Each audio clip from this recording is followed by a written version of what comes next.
January 3, 2026. The sun hasn't crested the empty quarter dunes, but the thumper exhaust notes are already echoing. For nearly 2 decades, an orange bike winning was a sure bet. Honda broke that streak, but Daniel Sanders and Red Bull KTM struck back in 2025, proving the Austrian dynasty is alive and well. Looking toward 2026, the landscape has shifted. It's no longer just a test of rider grit. It's a mechanical arms race. New fuel efficiency regulations and navigation tech are converging with aggressive strategies from Asia and Europe. The question isn't just who is fastest, it's which factory has built a machine capable of surviving 8,000 kilometers of hell. We are looking at the most diverse grid in rally history.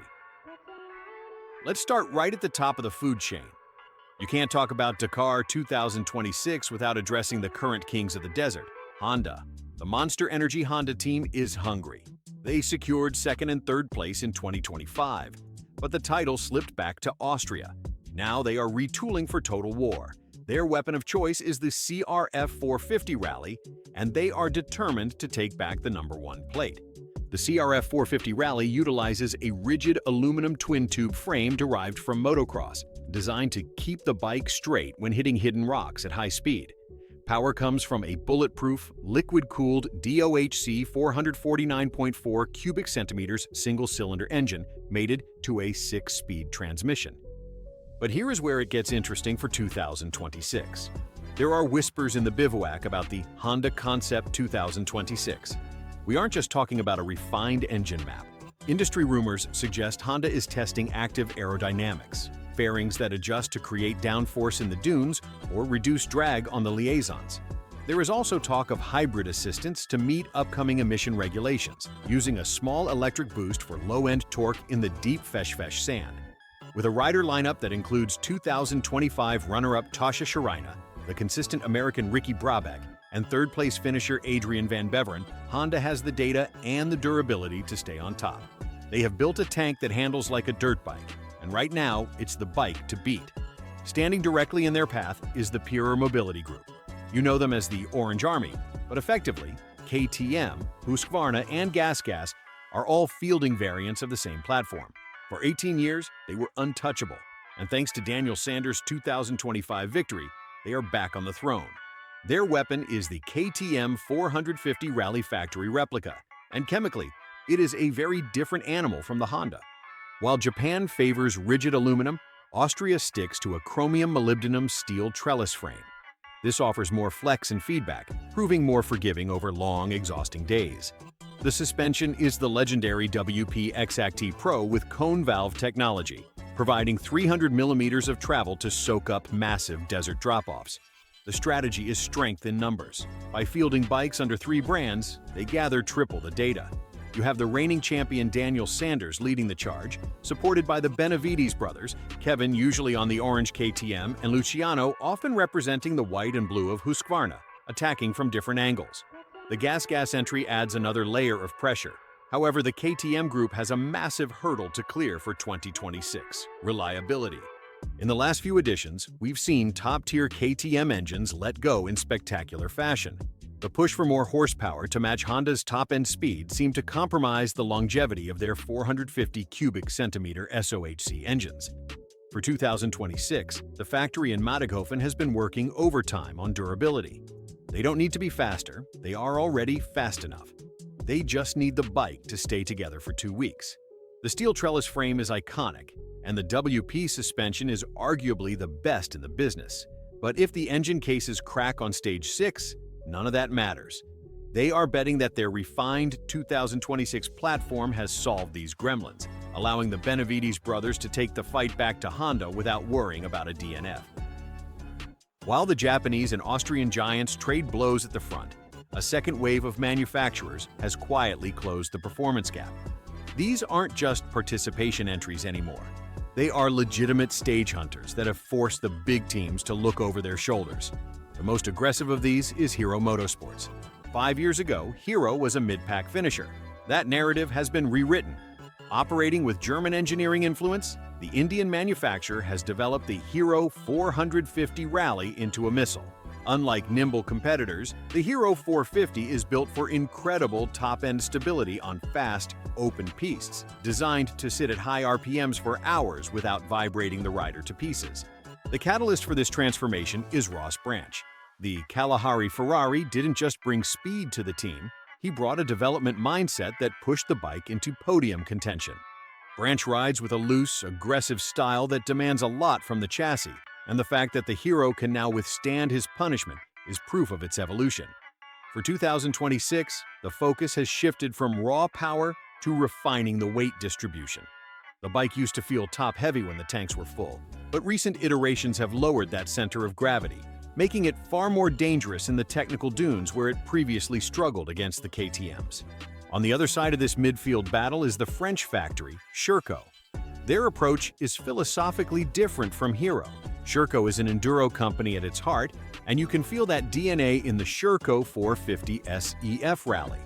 While Hero chased top speed, Sherco chased agility. The chassis is slimmer, feeling more like a beefed-up enduro bike than a dedicated rally raider. This makes it lethal in the technical canyons and soft, broken dunes where wrestling a heavy bike costs precious energy. The reliability of the Sherco platform was the big question mark until recently, but Harith Noah silenced the critics. By winning the Rally 2 class and finishing 11th overall in 2024, Noah didn't just secure a trophy, he validated the machine. He proved that the French bike could handle the abuse of a 2-week marathon without major mechanical failures.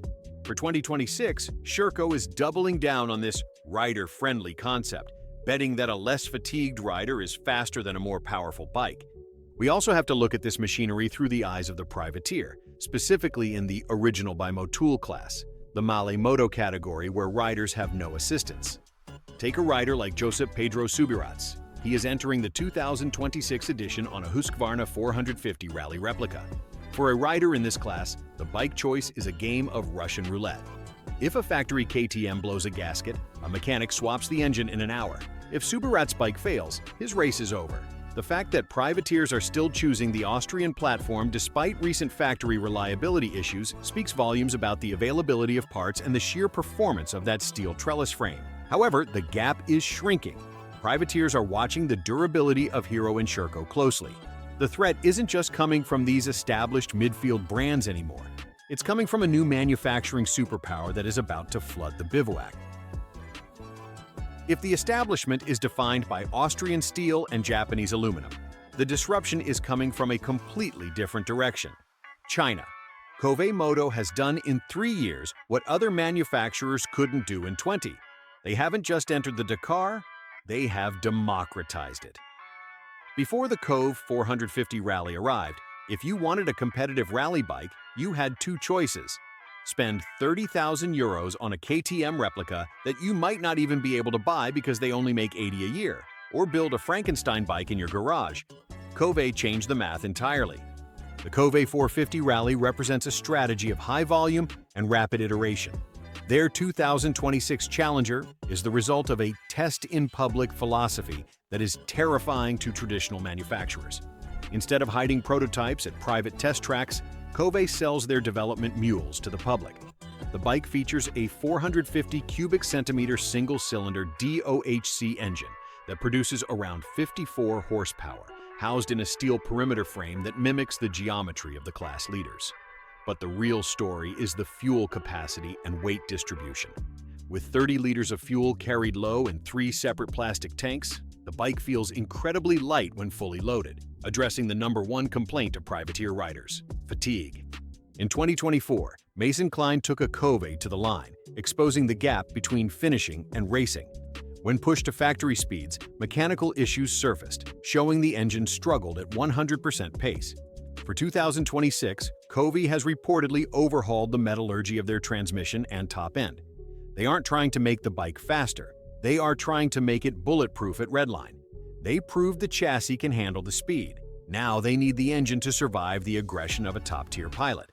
While Kove attacks with volume and aggressive pricing, the Italian manufacturer Fantic is playing a different game. They are the calculated sniper in the field. The Fantic XZF 450 Rally is essentially the spiritual successor to the Yamaha Rally program.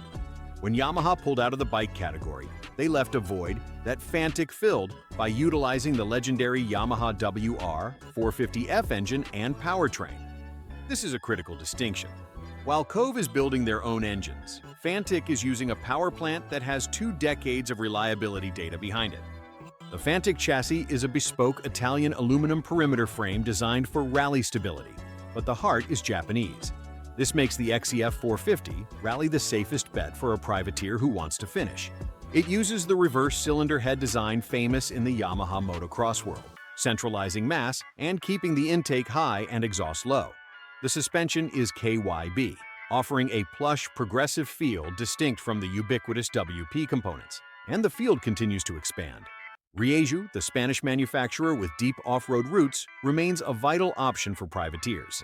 By keeping the spirit of the pre-KTM gas platform alive, they offer a rugged, proven alternative for riders who want European handling without the Austrian price tag. We are also seeing the shadow of other Asian giants like QJ Motor and CF Moto looming over the bivouac. As manufacturing quality from these massive industrial players skyrockets, they are poised to flood the market with alternatives that challenge the established hierarchy. The rise of these disruptors has fundamentally changed the customer racing aspect of the Dakar. In 2026, we are seeing the largest field of competitive privateers in history because the barrier to entry has lowered. You no longer need a 6-figure budget to buy a machine capable of a top 20 finish. Kove is putting factory-level geometry in the hands of amateurs, and Fantic is providing factory-level reliability to anyone with a checkbook. But as the machinery becomes more accessible, the desert itself is becoming more hostile. The bikes are evolving rapidly, but they are doing so because the rules of engagement are about to shift drastically. The organizers aren't just watching this mechanical arms race. They are intervening with new regulations that will force every manufacturer, from Honda to Kove, to rethink how they build a rally bike. The machines are changing because the rules are changing. While top contenders are still combustion-based, the mandate for 100% sustainable fuels has forced engineers to remap these high-strung 450 cubic centimeter engines. Synthetic fuels burn differently, often hotter, putting immense strain on pistons and valves. This fuel lacks the natural lubricity of traditional gasoline, meaning engine longevity is the new horsepower. The team that masters thermal efficiency without melting an engine block in 40-degree heat will win the rally. Then there is the navigation revolution. The days of the mechanical paper scroll roadbook are effectively dead for the elite class. The 2026 regulations mandate standardized electronic towers across the board. This sounds like a minor detail, but it changes the weight bias on the handlebars significantly. The digital towers are heavier, drawing power from the bike's stator, and are more prone to vibration damage. Chassis designers have had to reinforce the steering head to prevent fatigue cracks, while ensuring the electrical systems are robust enough to run navigation, tracking, and engine management simultaneously without frying the loom. It also changes how riders interact with the desert. They are reading a screen that can glaze over in the glare, not a paper roll they can manually advance if the motor fails. Suspension technology is also undergoing a quiet revolution. With speeds in the open desert capped to prevent fatalities, the race is now won in the technical sections. Factory teams are utilizing semi-active damping principles within passive regulations, using new coatings and fluid dynamics to handle the fesh, that ultra-fine powder that hides rocks, without bottoming out. It's a brutal trade-off. Make the bike stiff enough to hit a ditch at 100 kilometers per hour, but soft enough that the rider doesn't shatter their wrists after 6,000 kilometers. Ultimately, the 2026 Dakar will be decided by heat management. The routes are pushing deeper into the empty quarter, where ambient temperatures roast cooling systems. We are seeing larger radiators, oil coolers move to cleaner airflow positions, and innovative venting on the fairings. It is a balance of survival. You need raw power to climb a 300-meter dune, but you need extreme efficiency to make the distance between refueling stops. We're also seeing the first serious shadows of alternative propulsion looming over the class. While hydrogen prototypes are struggling with the immense weight of pressurized tanks and electric bikes battle energy density, their development is forcing the combustion bikes to become lighter and more efficient to justify their continued existence. The era of the sprint Dakar is over. We are back to a war of attrition where the bike must be as tough as the rider. In conclusion, as we stare down the barrel of the 2026 Dakar, the competitive field is more lethal than ever. The technological moat that once protected the European giants has been filled. The gap between a factory Honda and a customer Kove has shrunk to a thin, dangerous line. It's no longer about budget. It's about smart engineering. Which brand would you trust with your life in the dunes?